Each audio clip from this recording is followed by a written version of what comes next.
Hello everyone, hope you have written the exam well. Hmm?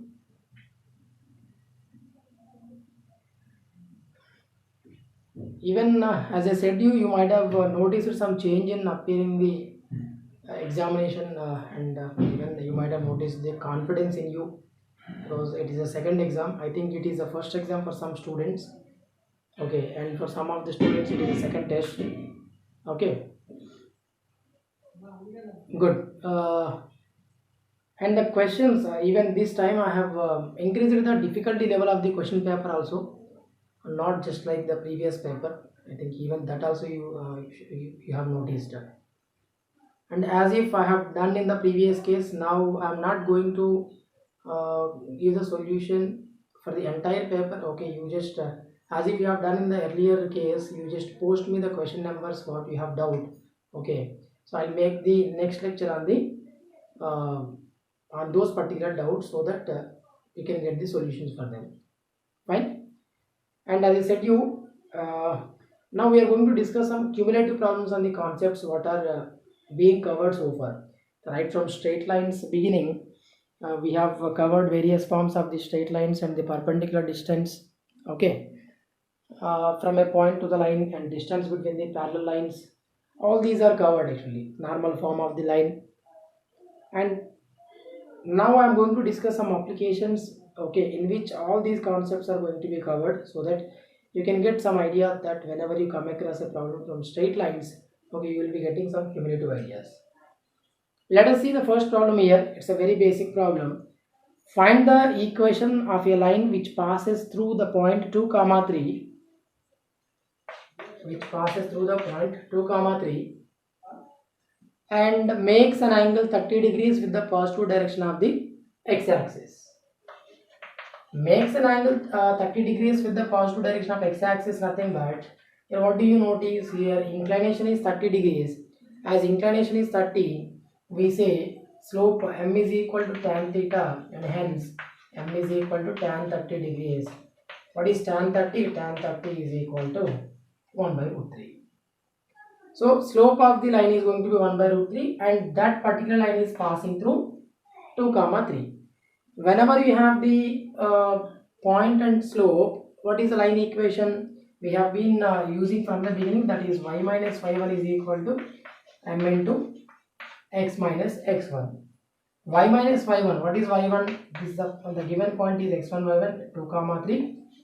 Y minus 3 is equal to 1 by root 3 into x minus 2.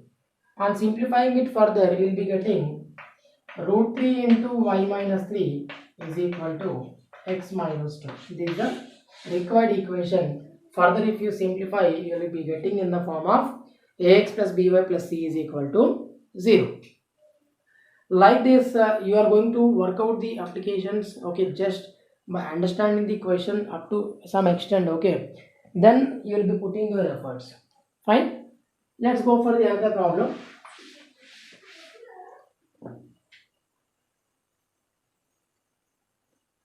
Find the equation of the line where the length of the perpendicular segment from the origin to the line is 4 units and inclination of the perpendicular segment with the positive direction of x-axis is 30 degrees. I repeat the question. Find the equation of the line where length of the perpendicular segment from the origin, means if this is a line, the perpendicular segment from the origin, let's say this is the perpendicular segment, okay, perpendicular segment from the origin to the line is 4, means this length is 4 units, this is from origin, let's say this is p, and the inclination of the perpendicular segment with the positive direction of x-axis is 30 degrees, means this segment, perpendicular segment, is making 30 degrees angle with the positive direction of the x-axis. Now we want this particular line L. What knowledge you are getting here? Equation of the line, okay, in which you are given with the length of the perpendicular from origin, as well that perpendicular is making what angle? Which form of the line? Normal form of the line. I have told you number of times. What is that? Normal form of the line. What is normal form of the line? X cos alpha plus y sin alpha is equal to P. X cos alpha plus y sin alpha is equal to P. What is alpha here? Alpha nothing but angle made by this normal with the positive direction of the x-axis. Okay, therefore alpha is equal to 30.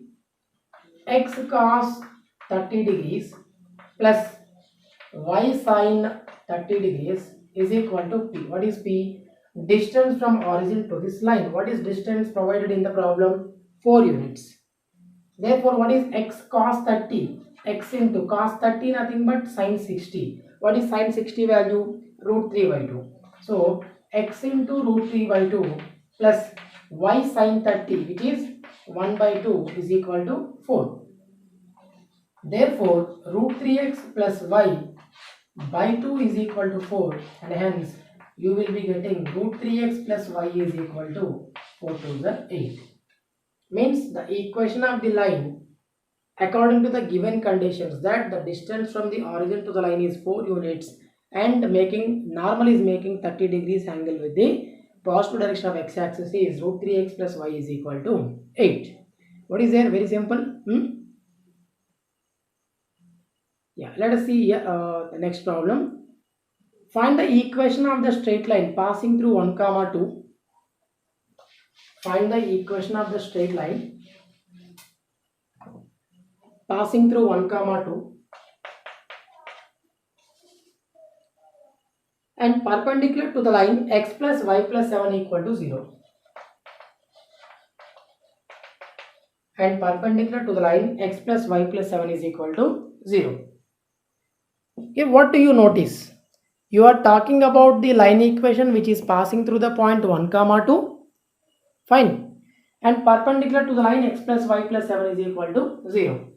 Let's say this is our required line perpendicular to this particular line. Okay. And this line is passing through a point 1, 2. Then what is the equation of this line? Let's say this is L1, this is L2. We are talking about L1 and L2. Means here L1 is as L1 is perpendicular to L2 according to the given condition. Okay. And already we know that L2 is passing through the point 1, 2. If at all we can trace out the slope of this particular line, then it is the easy task to trace out the line equation using y minus y1 is equal to m into x minus x1. How it can be? What is the idea?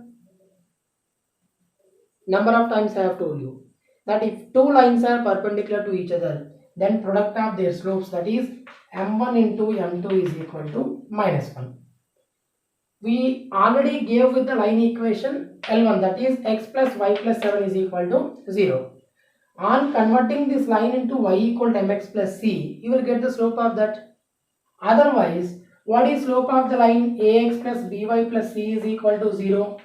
The slope of the line ax plus by plus c is equal to 0, that is m is equal to minus a by b. What is m? Minus a by b. Good.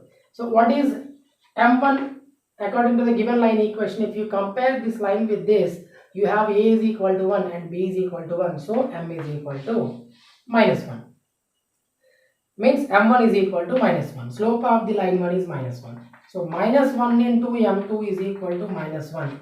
Okay, therefore m2 is equal to plus 1. What is the slope of line m2 is equal to plus 1? Means the slope of the line which is perpendicular to the line 1 is 1 and that line is passing through the point 1, 2. Which point? 1, 2. Therefore, we can use the equation y minus y1 is equal to m into x minus x1, where x1, y1 is the point through which the line is passing, that is 1, 2. So y minus 2 is equal to 1 into x minus 1. Therefore y minus 2 is equal to x minus 1. So x minus y minus 1 plus 2 is equal to 0. On simplifying this, you will be getting x plus y plus 1 is equal to 0. X minus y plus 1 is equal to 0 is the required equation which is perpendicular to the given line. X plus y plus 7 is equal to 0. What is there? The question is very simple.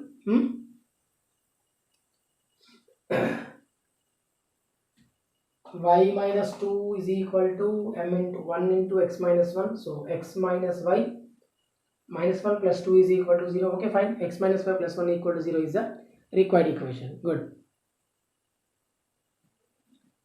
Next, find the distance between the lines. Even this kind of question I gave in the exam also.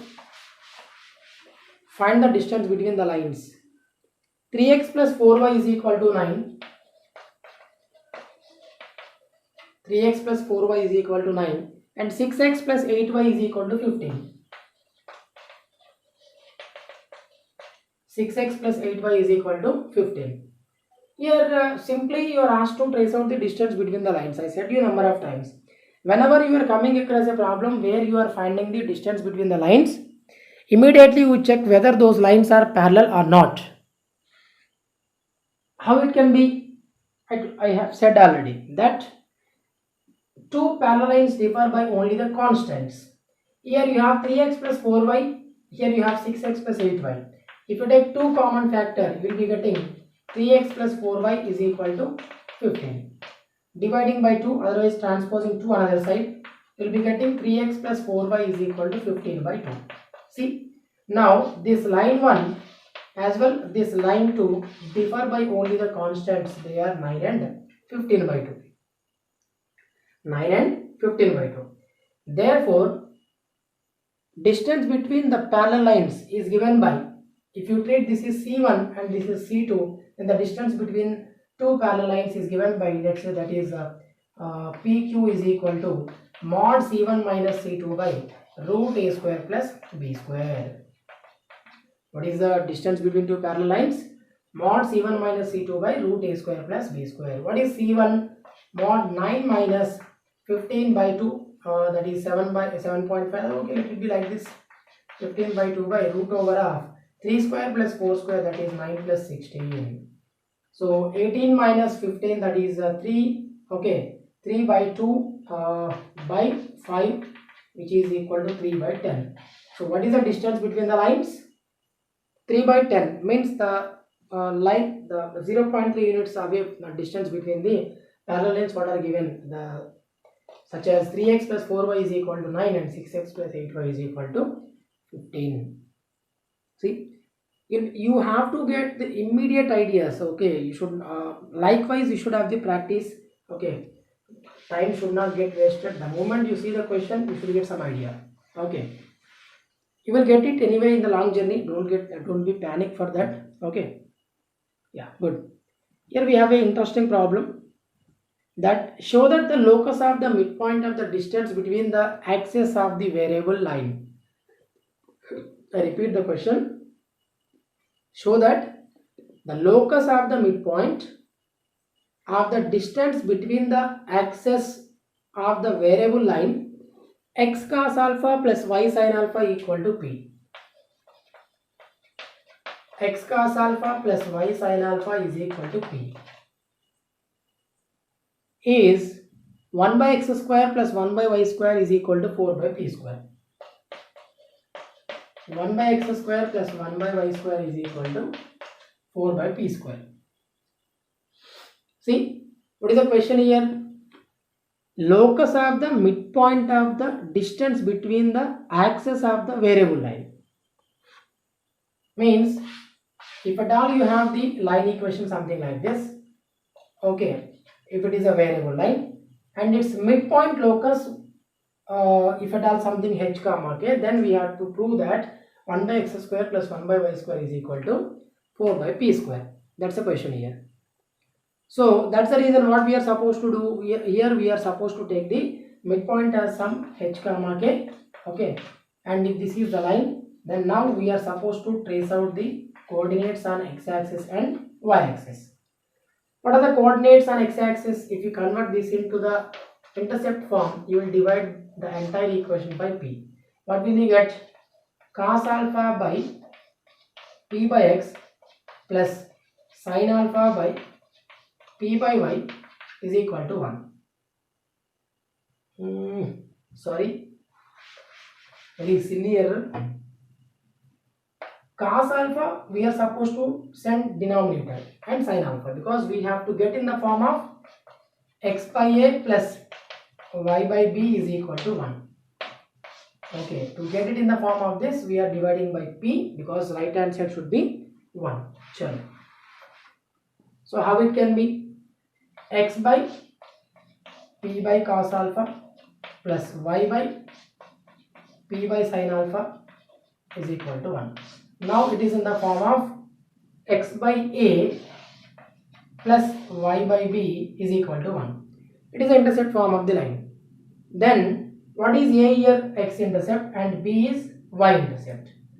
X intercept nothing but the distance from origin to this point A, that is p by cos alpha comma 0. Otherwise you can write it as p secant alpha comma 0 also, not an issue. And what about y coordinate? P by sin alpha comma 0 comma p by sin alpha. 0 comma p by sin alpha. Otherwise the same point you can write as 0 comma p cosec alpha. What can you write? 0 comma p cosec alpha. Now what we are supposed to do? We are supposed to take the locus of the midpoint. So first we'll trace out the locus of these two. We'll take the midpoint of these two coordinates and we'll equate to h comma k, and then we'll go ahead to eliminate the alpha. Even I have told when we were dealing with locus problems that whenever you are coming across trigonometric functions and you are asked to find out the locus, you are going to eliminate the theta, otherwise alpha, otherwise beta, whatever is there from the equation, and hence you will obtain the locus. Chalo, what is midpoint of p by cos alpha comma 0 and 0 comma p by sin alpha? That is sum of the x coordinates by 2, sum of the y coordinates by 2. That is p by 2 cos alpha is equal to, what is the x coordinate as a midpoint we have taken as a locus h, and p by 2 sin alpha is equal to k. Therefore we are going to eliminate alpha. So how it can be? Here is the logical thinking. I said you number of times that whenever you are trying to eliminate alpha, first you have to think that on simply adding them we can eliminate, or on subtracting, on multiplying, or squaring and adding, or squaring and subtracting, we have to check. That is based on the trigonometric functions involved. Since the equations are involved in terms of sin alpha and cos alpha, if at all we'll go for squaring on both sides and adding, then we'll get sin square alpha plus cos square alpha format. Then sin square alpha plus cos square alpha can be written as 1. So what should we do first? Let us transpose cos alpha and sin alpha on the other side. And h and k I am going to transpose like this. P by 2h is equal to cos alpha, and p by 2k is equal to sin alpha. Is it? Sure. Now you will be getting squaring on both sides and adding, because the given equations are involved in terms of sin alpha and cos alpha. So you will be getting p by 2h whole square plus p by 2k whole square is equal to sin square alpha plus cos square alpha 1. So p square by 4h square plus p square by 4k square is equal to 1. But what is our requirement actually? 1 by x square plus 1 by y square equal to 4 by p square. Very good, very simple. Transpose this p square denominator and 4 to another side, means you will be getting 1 by h square plus 1 by k square is equal to 4 by p square. And while writing the locus, what did I tell you? Whenever you are writing the locus, you will eliminate h comma k and you will simply write in the form of x comma y, and hence you will be getting 1 by x square plus 1 by y square is equal to 4 by p square. Very simple task here. What we have done, simply we took the line and converted into the form of intercepts, that is x by a plus y by b is equal to 1. After converting into the form of x by a plus y by b equal to 1, we have got the coordinates on x axis and y axis, and then we took the midpoint formula, that is x1 plus x2 by 2 and y1 plus y2 by 2, and that coordinates we have equated to h comma k. Since the locus of the line segment, variable line segment is h comma k, on equating them we simply made the subject into cos alpha and sin alpha, because we are supposed to eliminate theta, since we are talking about the locus of h comma k, as cos alpha and sin alpha involved in that equations, I simply went for squaring and adding on both sides, so that sin square alpha plus cos square alpha I have replaced by 1. And since our requirement is in terms of 1 by x square plus 1 by y square is equal to 4 by p square, I have transposed p square and 4 another side, so that 4 by p square, because here p square by 4 is a common factor. That p square by 4, if you transpose another side, you will be getting 1 by h square plus 1 by k square is equal to 4 by p square, and hence the locus equation is 1 by x square plus 1 by y square is equal to 1 by p square. Got it? Like this, you are supposed to work out the applications. Okay, in the next lecture we'll see some more applications. For almost for 2 to 3 days we'll be dealing only with the problems for straight lines, because straight lines is such a topic. The more we do, the more practice we get. The more practice we get, the more ideas can be generated. Okay, so watch carefully and try of your own problems also. As I said, search some straight lines problems from offline online source and try to solve them. Okay, thank you.